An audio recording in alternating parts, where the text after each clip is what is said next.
Good morning সবাইকে। এখন সকাল 6টা, আজকে রবিবার। মেয়ে চলে গেছে সকালে উঠেই টিউশনে, আর আমি বাড়ির সমস্ত কাজ করে নিচ্ছি।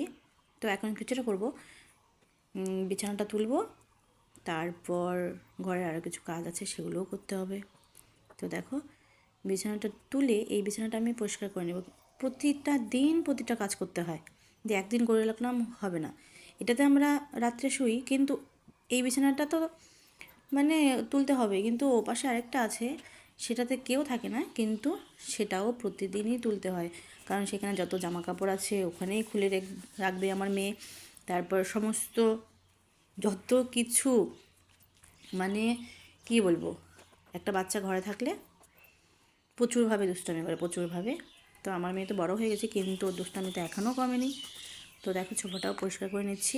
এই দেখো, এই বিছানাটাতে যত কিছু জামাকাপড় আছে, কালকে দুটো নেমন্তন্ন বাড়ি ছিল, সেখান থেকে এসে সমস্ত জামাকাপড় এই বিছানাতেই খুলে রেখেছি। তো এগুলো আবার কাচতে হবে আজকে, কেচে পরিষ্কার করে আবার তুলে রাখতে হবে।